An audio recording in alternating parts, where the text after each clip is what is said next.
Now, you want to think about me, I'm a dad who was going to ride. You ever go and say, oh, look for it. I don't know what you can watch on your G. I shall pick up for my feet. They shall feel it. The dash, so, yeah, so, what you pay, I am.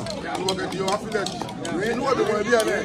One is a member of the against you. You know what I what I know what better affiliate. But I know what I'm going to do. Go to the point. What you were, what you no plan what you do. I feel it. I feel away. Come, go down there. Come up with no go. Down, come up with no go. Who can I feel? Simply can I swear.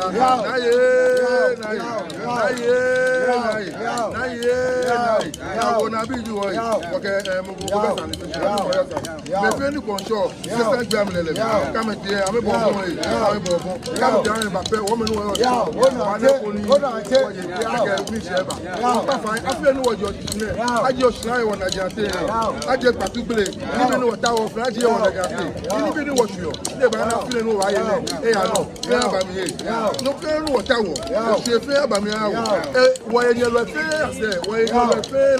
I may have fair for you. When you have fair. Okay, what I want. Or in action. Yeah, no, you're baby. Why you want? I can go. Yeah, what's right? What you know? Watch out, I'm a fair. I'm a back. I'm a fair. What you feel about Fena? You're Danny.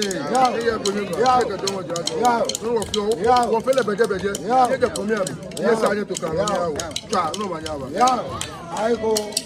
Hold on.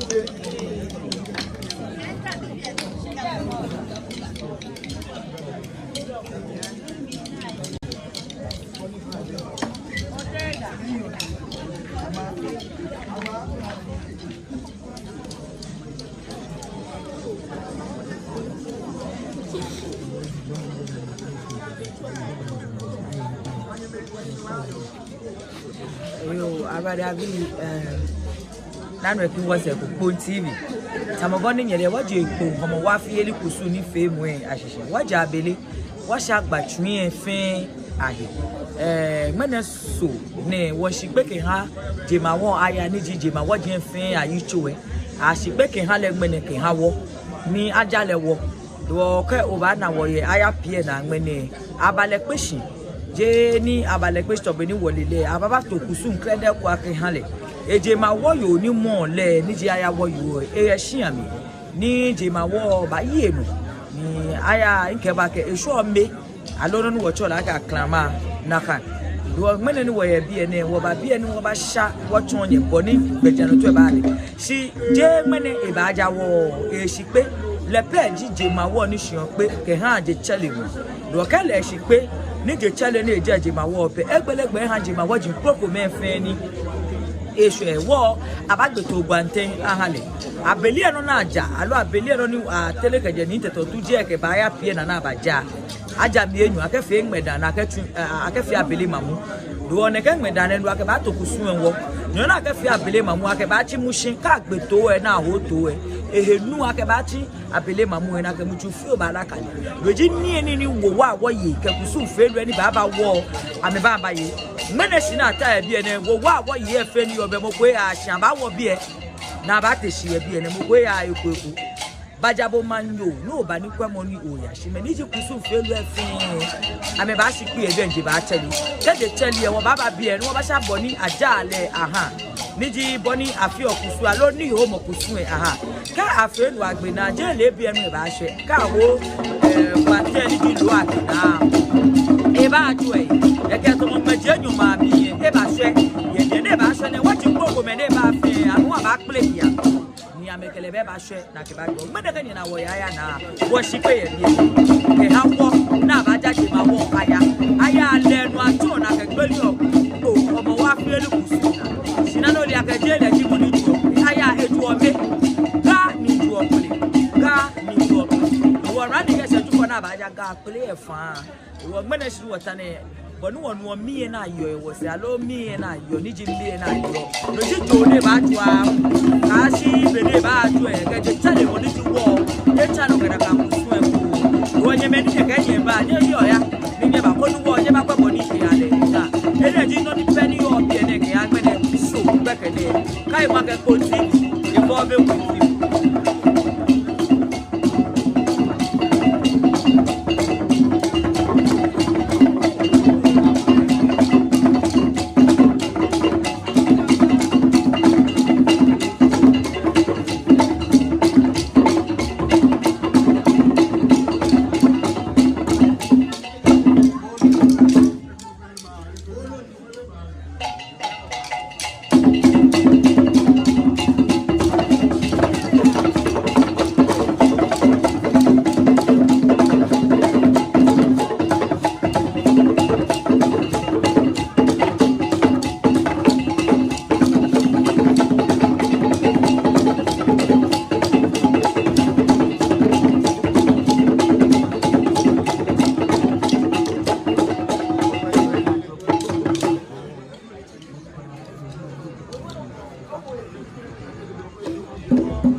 Thank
you.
For TV.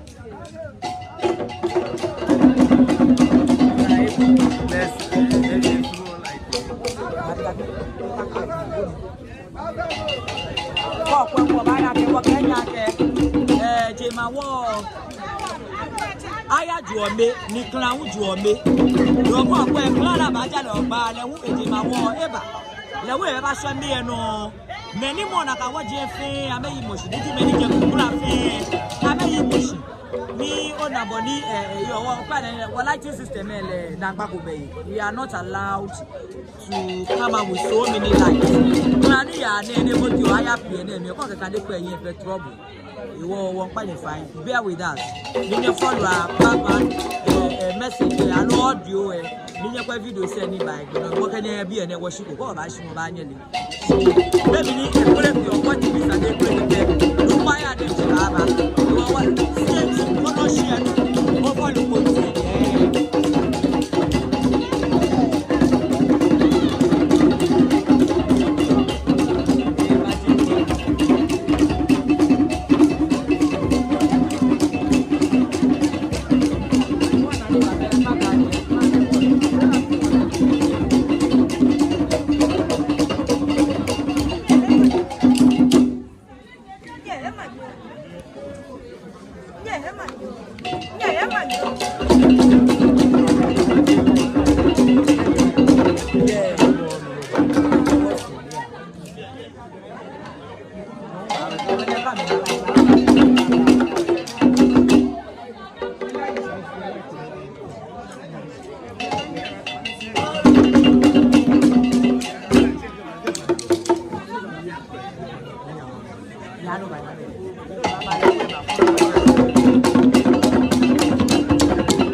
Baba be to be nyele aya wo ni bi aya di ma wo ipese no wo yo waje shishin waje boni ati fresh de mo wa ha o ke to ni kita bo yo ne aya ewulo mo ni ji po ma je ni teto tu ni je ni be ye bi dani e wo yo ni di mo ni da mo e na ni eju o ke tun e no ni je aya wo yo le we ba shishi ike ba ke esu o me obi ana shi na attack shi na domo e bi e fe a me ni je ma wo ma yi wo yo e ni enye e ke se ani ya ba ko ma je ye ni je aya ewulo do e ke ya tele teme ni ti me ni so memli aha le do bi ana wo mi ma je ye bi e wo aya wo yo hu ye bi e ne ja ke pe na kusun e bo ni sale ya le e ya no ojogba inga ba ke wo abagbe gwante na le na chi emu hye ni ake ale ni abele na ke wo gbeda aja na ke ale abele ni bi enyo pe e na ke wo gbeda na ke fi abele ma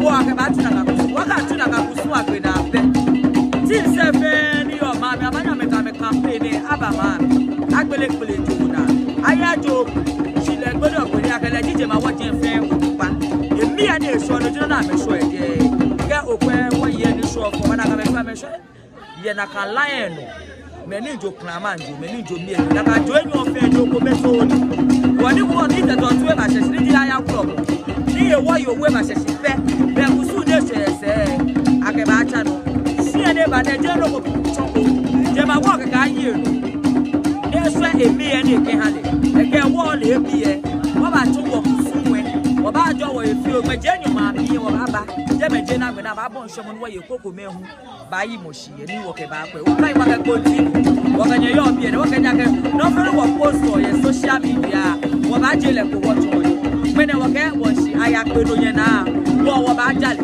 alo wa ba le ni e alo wa ba do e kusu ni ake hale do ti no ni na abroad to le ko ti e fo ko ti ye ba na wo ni ma je e aya wo ka je ma wo ba kile kele mu e ye ba na bo ni le wo e ko ja no to e e ba ya le e ka kai ma ko ba follow no ka se ni ko e no ko bi mo no ka for brama ye ra don ba follow ake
Hey, everything, keep quiet.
Mankra lo yeje me we ba chu na ba nu chu no no mo bo te pm e ba sa ehe ko ni eje mo ne le pe asiyan iwo boni e ba fi le le ku su ti na si boni bra mi so to lo na ka boni bra mi na ka pepe ti boni ku na le na wo yo ele ji ti ame e ha ayawo bani le yo money de ji money yo na ka egbe ni eyin e chele bo te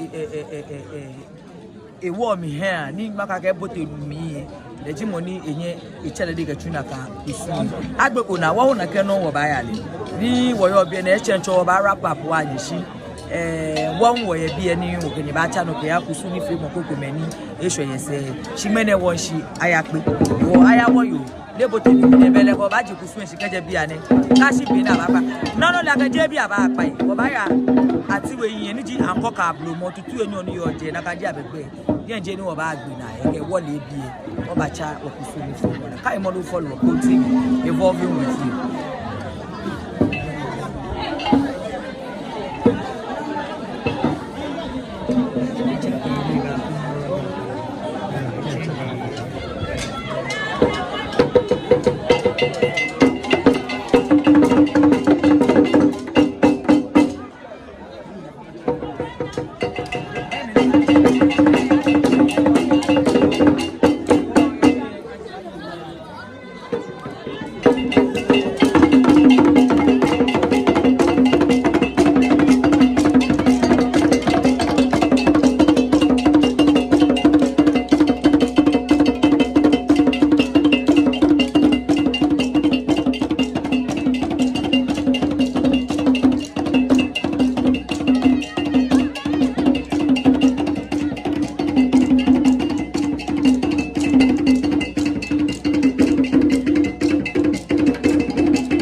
na chake kete kule pe bag when kule wa ye wu fe ameba shi aya edo aya drobe siga di ma o chi ame oni le di o chi ame le usa na ke eye bie no e wo kunale na bai e wo wa baba cha no ko ayi oni wa na boni jamo mene le wo shi pe shi wa na ba gbe to ala aya le pe di ma wo ni yo kwante mene so fe abreti di no na ha le ame wa me yo boy ke wo le wa ba le kwante block a war. She le pedi Jema won your guante. What about a le wo kusu fe mo ba le wo le. E ke ple o mi e ba so fe we ne bono na le. E ke le wo ke gba mo kai ma ke wo. Wo ye bi e ne wo ka nye gba ko na wo ba nye bi do se fe na ni. Wo ko si wo ka nye wrap up ye bi behind the history of aya question. E wo ba cha no le je. E ra do.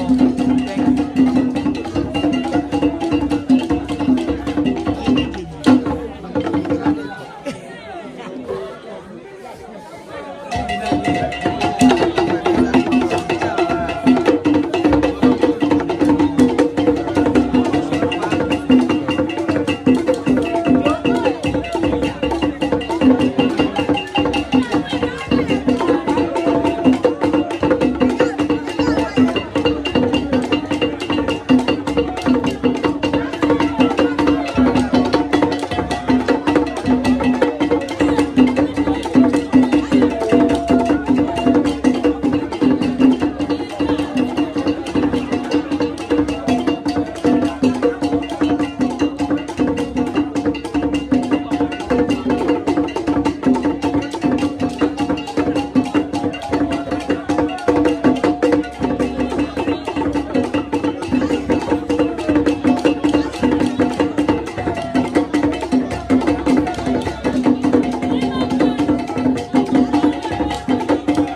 Thank you.